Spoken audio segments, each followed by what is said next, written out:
My father pointed his finger directly toward the rusty trash bins hidden away in the vineyard corner. I am Audrey, a 36-year-old woman standing silently in front of a furious man who abandoned me decades ago. I watched his aggressive posture carefully while feeling the heavy contempt rolling off his definitive gestures. Well-dressed guests surrounding our table immediately stopped their lively conversations to witness the unfolding spectacle. A few people wearing expensive designer clothes actually chuckled quietly while witnessing this public humiliation during the luxurious anniversary celebration, instead of reacting with predictable anger or obvious shame. I maintained a completely cold expression to mask any internal feelings. I simply let him continue putting on this pathetic display of his imagined superiority in front of the elite crowd. "Your seat is over there," my father said while pointing toward a table near the trash bins. "You don't belong with people like us." He added loudly enough for the entire section to hear. The stifling atmosphere felt thick with mockery until a distinguished man wearing a tailored black suit suddenly stepped into the circle. He completely ignored the arrogant host trying to greet him before turning his attention entirely to me. "Wait, you seriously don't know who your daughter is?" the man asked in a tone that instantly froze every single person present in the courtyard. Welcome back to the Revenge Mode channel, where we share incredible life stories that uncover the truth behind family betrayals.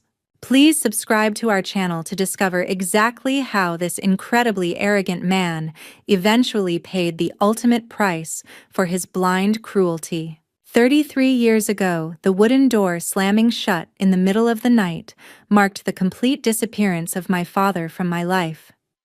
He left our small rented apartment in pursuit of brighter career prospects without ever bothering to look back at the family he abandoned so easily. My mother immediately faced the brutal reality of surviving while carrying the massive commercial debts he callously left behind entirely in her name. She worked grueling double shifts at a small local diner just to keep the electricity running and provide enough food for us to survive. I spent my childhood watching her exhaust herself every single day to pay off the crushing financial burden created by a man who simply walked away. Instead of wallowing in deep hatred or blaming my unfair circumstances for the immense difficulties we constantly endured, I channeled every ounce of my energy into my academic pursuits. I understood early on that securing a pristine education was the only viable path to permanently escape the vicious cycle of poverty my father forced upon us.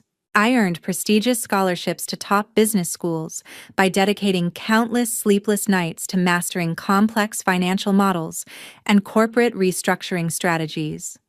Step by step, I built a highly successful private equity firm in California entirely from scratch, without relying on anyone else for financial support or industry connections. My company grew to manage hundreds of millions of dollars by specializing in acquiring distressed assets and turning them around through strict operational discipline. During a routine executive board meeting last Tuesday, my best friend and chief financial officer Valerie placed a thick, confidential financial dossier directly on my polished desk. She bypassed the usual corporate pleasantries to specifically inform me that a prominent Napa Valley estate was bleeding cash at an alarming rate and teetering on the edge of bankruptcy. The detailed financial breakdowns revealed that the property owner had taken out multiple high-interest loans to maintain an illusion of immense wealth, while the actual operational revenue plummeted. The name printed clearly at the very top of the defaulting debtor list was George, the exact same man who had ruined my mother financially all those decades ago. Valerie professionally explained that his vineyard management company was desperately seeking immediate capital injections from major outside investors to avoid defaulting on their upcoming massive banking obligations. The situation became even more incredibly serendipitous when my executive assistant brought in the daily mail sorting containing a premium gold-embossed envelope. The public relations department of that exact same struggling vineyard had blindly sent out mass invitations to major investment firms across the state to secure emergency funding. They clearly possessed absolutely no idea that the chairwoman of the private equity fund they were desperately begging for money was actually the estranged daughter their founder had previously discarded. The extravagant invitation cordially requested the honorable presence of our firm leadership at a lavish 30th anniversary celebration hosted right at the main estate. I took the heavy invitation home that evening to thoroughly discuss the bizarre development with my husband Christian over a quiet dinner in our kitchen. I carefully explained the intricate financial trap George had dug for himself and the ironic twist of him unknowingly inviting his abandoned daughter to save his rapidly sinking empire. Christian listened attentively to the entire complex situation before wholeheartedly supporting whatever decision I felt was absolutely necessary to find personal closure regarding my painful past. We both agreed that attending the upcoming formal event in Napa Valley was the most appropriate course of action under these highly unique circumstances. I simply wanted to see with my own eyes exactly what kind of person the greedy man who abandoned my mother and me had become after prioritizing superficial wealth. At 6 o'clock in the evening, our car pulled up to the massive stone archway of the Napa Valley Vineyard. Christian smoothly handed our gold-embossed invitation to the imposing security guard stationed at the main entrance gate before guiding our luxury vehicle toward the busy valet parking zone. We then walked slowly into the expansive outdoor entertainment space that was decorated with excessive extravagance for the formal anniversary celebration taking place under the darkening twilight sky. Thousands of imported crystal lights hung elegantly from the sprawling branches of ancient oak trees to illuminate the meticulously arranged displays of incredibly expensive fresh floral arrangements spread throughout the grounds. The sheer amount of money actively wasted on these purely superficial decorations contrasted sharply with the bleak financial reality detailed in the confidential bankruptcy dossier sitting safely back on my office desk. Every single detail surrounding us felt like a desperate attempt to project a powerful image of unwavering stability to an audience of skeptical corporate lenders. Near the exact center of the brightly illuminated courtyard stood my stepmother Sharon, holding court beside an elaborate marble fountain pouring continuously flowing water into a pristine basin. She positioned herself deliberately among a tightly knit group of wealthy socialite women, while wearing a glittering designer gown that practically screamed for immediate attention from everyone walking past her location. She spoke loudly enough to ensure her boastful voice carried across the entire patio area, specifically to impress any potential investors lingering nearby with completely fabricated tales of massive corporate success. This vineyard is just a small part of our investment portfolio this year. The profits always exceed the board's expectations, Sharon loudly declared with absolute misplaced confidence. In a completely different corner of the pristine manicured lawn stood my half-sister Michaela, actively demonstrating her deeply ingrained sense of upper-class entitlement to the hired hospitality staff. She scowled deeply while holding a delicate crystal wine glass up to the light with an expression of intense disgust crossing her remarkably youthful but incredibly arrogant face. She aggressively snapped her fingers to summon a passing waiter before immediately berating the young man over an incredibly minor perceived slight regarding the premium beverage service provided for the evening. Several nearby guests turned their heads to witness the uncomfortable commotion, but quickly looked away to avoid making eye contact with the highly volatile young woman causing the unnecessary scene. "Please take this glass away. Napa wine should never be served at such a terrible temperature." Michaela scolded the embarrassed server without showing any basic human decency whatsoever. Meanwhile, I finally spotted George navigating his way frantically through the dense crowd of elegantly dressed attendees, clustered tightly around the various gourmet catering stations spread across the lawn. He wiped beads of nervous sweat from his forehead repeatedly while moving frantically from one high-top table to the next in search of ultimate financial salvation for his company.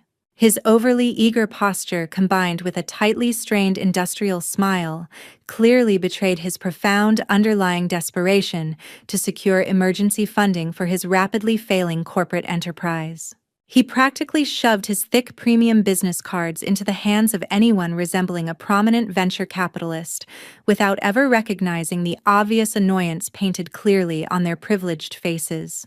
Wishing to completely avoid drawing any premature attention to our highly unexpected presence at this exclusive gathering, Christian gently guided us toward a secluded empty table situated in the farthest corner of the property. We quietly took our designated seats in the dim shadows, while politely declining the offered vintage champagne, to simply order 2 glasses of chilled mineral water from a passing attendant instead. From this excellent vantage point located safely away from the chaotic central gathering, we sat in complete silence, watching the pathetic theatrical performance unfolding seamlessly all around us. We carefully observed every single desperate interaction occurring across the courtyard, while patiently waiting for the inevitable moment when their carefully constructed house of cards would finally begin to crumble. 15 minutes later, the peaceful tranquility surrounding our secluded corner table was broken entirely on purpose by someone actively seeking an unnecessary public conflict. Michaela deliberately strolled past our quiet seating area, holding her half-empty crystal wine glass, before intentionally stopping right next to my chair to initiate a forced confrontation. She casually bumped her elbow against my shoulder while blatantly scanning my carefully chosen minimalist outfit from head to toe with extreme visible prejudice. Her highly judgmental eyes specifically searched my dark attire for flashy designer logos before registering obvious disappointment at my distinct lack of recognizable luxury fashion branding. She immediately smirked with pure condescension while audibly criticizing our quiet presence at this highly exclusive corporate networking gathering, taking place under the expensive patio lights. She made it painfully obvious through her dismissive body language that she considered our understated appearance completely unsuitable for the luxurious anniversary celebration her pretentious family was actively hosting. "I think you are sitting in the wrong section.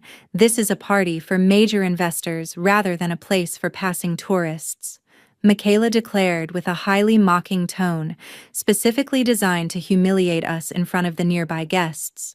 Almost immediately following that remarkably rude verbal confrontation, Sharon marched confidently over to heavily support Michaela, without taking a single moment to politely inquire about our actual professional identities. The aggressive matriarch simply assumed we were uninvited trespassers attempting to exploit their extravagant hospitality or trying to mingle inappropriately with the upper-class elites. She raised her voice significantly to ensure nearby wealthy attendees could clearly witness her exercising absolute authority over her heavily guarded domain, while simultaneously threatening to involve the private estate security guards. "How exactly is security working tonight to let people of unknown origins wander around in this restricted area?" Sharon loudly complained while glaring at us with profound, unhidden disdain. Hearing the sudden disruptive commotion echoing from the edge of the illuminated courtyard, George hurriedly rushed over to permanently resolve the escalating situation before it worsened any further. He desperately needed to prevent any embarrassing public scenes from potentially ruining his carefully manufactured image in front of the wealthy potential investors actively monitoring the anniversary event. He stood directly in front of our table while staring straight into my calm eyes with intense visible annoyance crossing his deeply wrinkled features. He failed completely to recognize his own biological daughter standing right in front of his face after 33 long years of absolute physical and emotional separation. Treating us entirely like bothersome pests, interrupting his crucial networking opportunities, he immediately issued a harsh, authoritative command to rapidly protect his highly coveted VIP section from perceived intruders. "Please move to the far edge of the courtyard. We are actively preparing to welcome extremely important guests," George ordered with distinct irritation dripping from every single spoken syllable. Hearing the blatant disrespect directed toward me by these incredibly arrogant people, Christian immediately tensed his broad shoulders, while instinctively stepping forward to intervene. He fully intended to verbally defend my honor against their completely baseless assumptions regarding our financial status or professional business credentials within the local investment community. However, I gently grasped his warm hand to calmly pull him back from initiating any premature verbal conflicts before the truly perfect moment for absolute revelation finally arrived. I completely understood that arguing with arrogant fools completely blinded by their own superficial wealth would only waste our valuable energy during this crucial observation phase. I simply offered my deeply hostile relatives a faint acknowledging smile before taking a few deliberate steps backward to yield the center stage entirely to their massive, fragile egos. At exactly 8 o'clock in the evening, the sharp sound of a silver fork tapping against a crystal glass echoed from the central podium to immediately attract the undivided attention of every single invited guest. George stood confidently upon the elevated wooden stage while delivering a highly practiced speech regarding the unwavering importance of corporate integrity deeply embedded within his overarching business philosophy. He shamelessly praised the profoundly sacred values of unwavering family devotion that allegedly guided his personal decisions throughout the past 30 years of building his corporate legacy. Listening to a man who had cowardly abandoned his destitute wife alongside a young toddler preach so passionately about familial loyalty required an immense amount of internal self-control to avoid laughing aloud.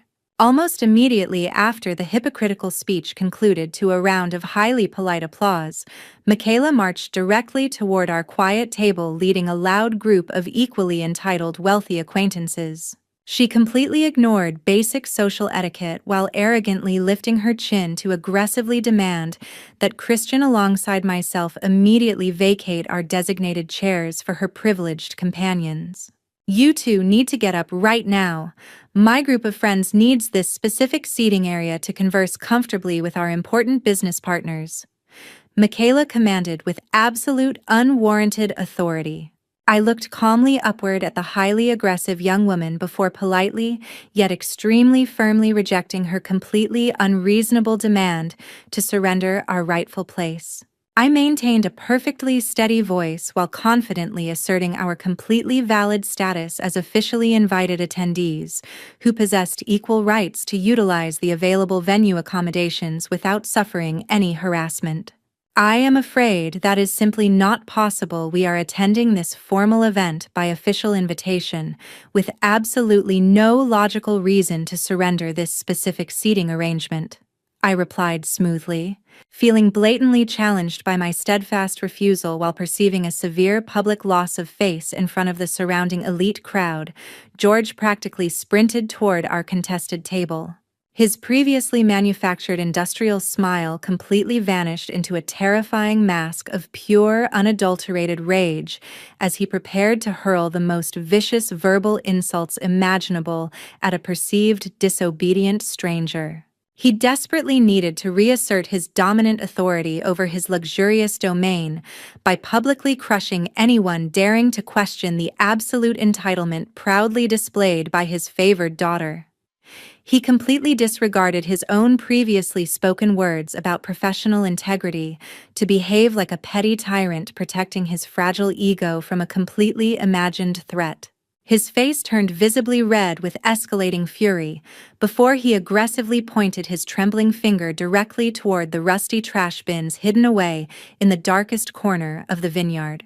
This extreme display of unwarranted hostility caused several surrounding guests to turn their heads to look at us awkwardly, while the previously joyful party atmosphere instantly dissolved into a highly tense silence. "Your seat is located over there because you certainly do not belong anywhere near respectable people like us." George practically spat the highly degrading words while asserting his perceived superior social hierarchy. Instead of matching his irrational escalating hostility or displaying any visible signs of public embarrassment regarding the harsh mistreatment, I deliberately slowed down my physical movements to maintain total control. I calmly placed my half-empty mineral water glass down upon the pristine white tablecloth, while keeping my posture perfectly straight alongside an entirely unreadable facial expression. I waited in absolute silence for the very next defining moment to unfold, because I possessed zero intention of arguing fruitlessly with a desperate man who had completely lost all logical reasoning capabilities. The heavy silence stretching across our immediate vicinity practically amplified the sheer arrogance of his offensive behavior, while setting the perfect stage for the impending catastrophic revelation. Immediately after his highly insulting words faded into the tense evening air, a sleek black vehicle slowly approached the pristine grassy perimeter of the outdoor gathering. The extraordinarily powerful business partner George was desperately anticipating finally stepped out of the luxurious vehicle while wearing an impeccably tailored dark suit. Jefferson effortlessly exuded the incredibly calm demeanor naturally expected from a highly experienced financial tycoon accustomed to wielding absolute authority over massive corporate empires. The heavy sound of his polished leather shoes crunching against the gravel driveway instantly commanded the absolute, undivided attention of every single person present in the lavish courtyard. George instantly transformed his highly hostile facial expression into a pathetic mask of pure subservience before completely abandoning me standing near the rusty disposal bins. The desperate vineyard owner practically sprinted toward the main entrance with an excessively flattering smile plastered across his profusely sweating face. He desperately wanted to formally welcome the final remaining hope capable of preventing the imminent financial destruction of his rapidly failing agricultural enterprise. Mr. Jefferson, it is an absolute, undeniable honor that you somehow managed to arrange enough time to attend this small private anniversary celebration for our humble family. George greeted the wealthy arrival with sickeningly sweet enthusiasm. However, the prominent investor completely ignored the trembling, outstretched hand enthusiastically offered by the desperate host without demonstrating even a single ounce of standard professional courtesy. Jefferson strode coldly straight through the completely silent crowd of bewildered wealthy guests to head directly toward our isolated corner of the sprawling estate. His purposeful stride projected a deep sense of unwavering determination, while entirely bypassing the lavishly decorated central fountain area where the elites had previously congregated. He walked purposefully right up to my exact location before respectfully extending his own hand to initiate a highly professional greeting in front of everyone present. This deeply respectful gesture occurred right before the absolutely stunned eyes of George, alongside his completely paralyzed family members witnessing the bizarre interaction. The surrounding wealthy socialites simply held their breath while trying to comprehend why a billionaire investor would bow his head toward an allegedly uninvited guest. Good evening, Audrey. The Executive Board of Directors is currently awaiting your final definitive decision regarding the complete acquisition of this entire vineyard property. Jefferson stated with perfect professional clarity. That softly spoken sentence carried enough devastating weight to permanently shatter the fragile illusion of arrogant pride George had meticulously constructed over 3 long decades. The shocking revelation concerning my actual identity as the powerful private equity chairwoman forcefully struck the previously condescending vineyard owner like a massive physical blow. His jaw practically dropped wide open while his previously threatening posture crumbled into a stance of absolute pathetic defeat right in front of his whispering wealthy peers. Noticing the utter confusion washing over the older man, the wealthy tycoon turned slightly to address the trembling host with a tone of pure disbelief. Wait a minute, do you seriously have absolutely no idea who your own biological daughter actually is? Jefferson asked the frozen man while shaking his head in profound disgust, while George stood completely rooted to the manicured lawn alongside Sharon, alongside Michaela. The blood drained entirely from their terrified faces. I chose to maintain my elegant composure without offering them any unnecessary verbal explanations regarding my ultimate corporate intentions.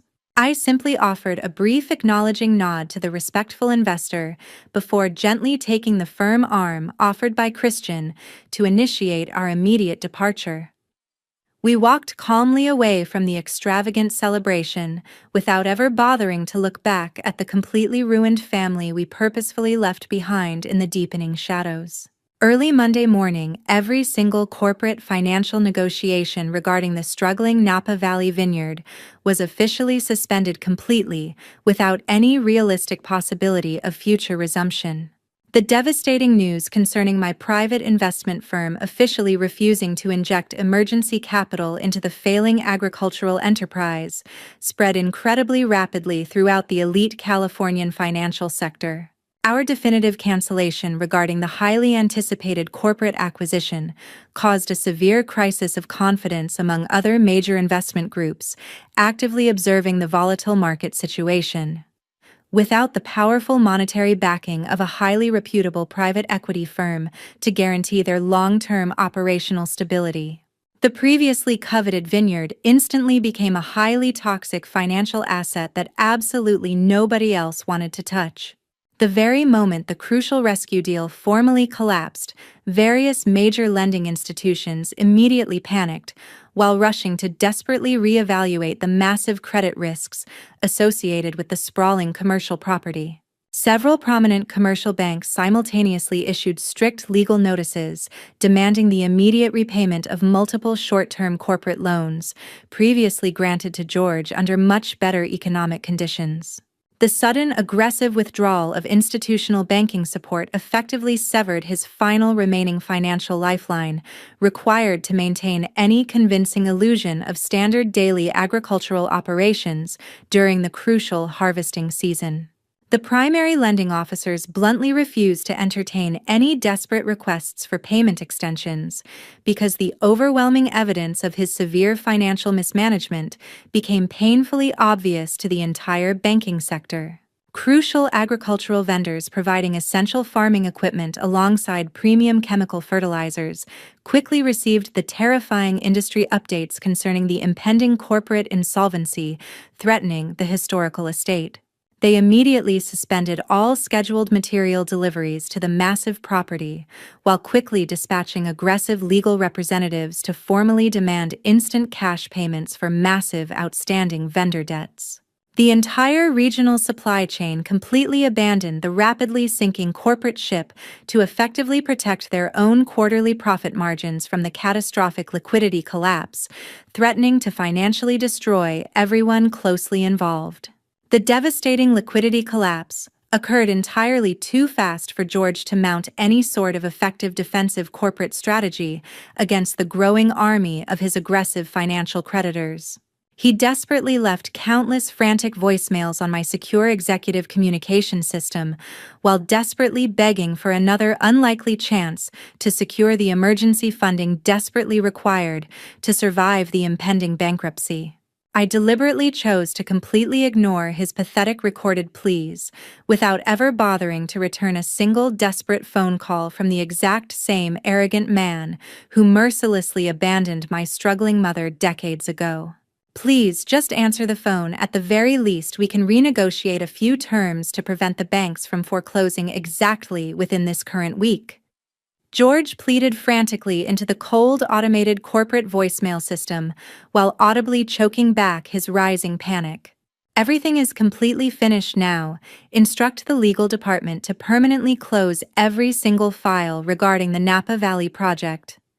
I calmly told my loyal executive assistant while securely deleting the pathetic audio recording from my corporate inbox. Inside the sprawling luxury mansion, the sudden terrifying realization of impending absolute poverty caused a massive internal fracturing of their heavily manufactured domestic bliss. The immediate sheer panic concerning completely frozen premium bank accounts prompted Sharon alongside Michaela to harshly criticize George for his colossal networking failure during the crucial anniversary gathering.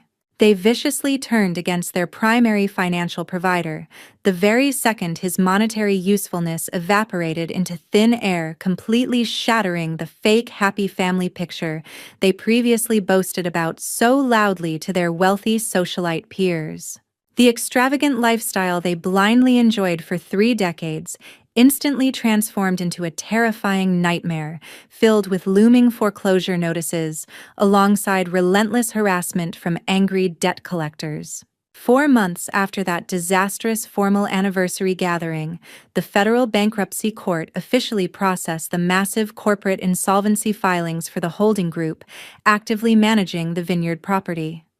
Crumbling rapidly under the immense mounting pressure applied by aggressive commercial creditors, alongside severe operational cash depletion, George was ultimately forced to formally file for Chapter 11 bankruptcy protection. That highly publicized legal declaration officially marked the complete absolute destruction of a fragile agricultural empire previously built entirely upon an unstable foundation of massive, unmanageable debt. The incredibly complex legal proceedings publicly exposed decades of severe financial mismanagement to the entire shocked Californian business community while destroying his fake legacy. The sprawling Napa Valley vineyard, alongside every single piece of valuable collateral attached to the original defaulted commercial loans, suffered immediate corporate foreclosure. The primary lending bank systematically seized all available physical assets, including the extravagantly decorated luxury mansion, before swiftly placing the entire historical estate onto the aggressive commercial liquidation market. Watching his cherished premium wine production facilities being hastily auctioned off to the highest available corporate bidder effectively destroyed the final lingering fragments of his oversized ego. The judicial receivership agents efficiently stripped away everything he had falsely claimed to own to aggressively build his utterly fake corporate empire. The heavily manufactured family unit George had so proudly flaunted completely shattered the very second they permanently lost their protective shell of superficial wealth. He rapidly deteriorated into a deeply broken, penniless old man who possessed absolutely no remaining realistic opportunities to somehow redeem his catastrophic past mistakes. Sharon, alongside Michaela, immediately abandoned his sinking ship to desperately seek alternative wealthy providers elsewhere within the highly competitive Californian state. They left the defeated patriarch completely alone to fully face the devastating legal consequences of his own greedy financial decisions without offering even a single ounce of basic emotional support. Meanwhile, Christian, alongside myself, simply continued living our highly peaceful daily lives while efficiently managing the continuous steady growth of our thriving private investment firm. We actively maintained a strictly enforced permanent separation without ever entertaining any pathetic requests for personal meetings or highly unlikely family reconciliations.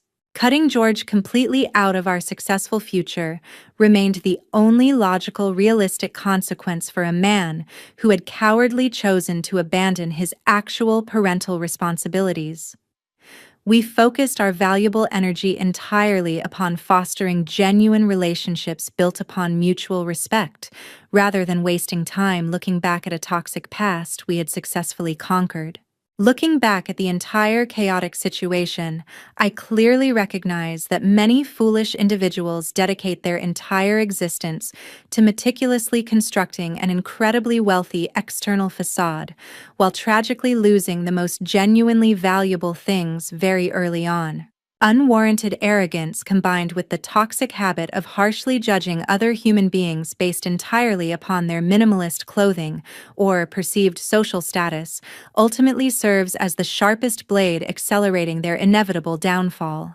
Furthermore, fundamental family responsibility represents a sacred, lifelong commitment that can absolutely never be selfishly discarded without eventually paying an incredibly devastating personal price.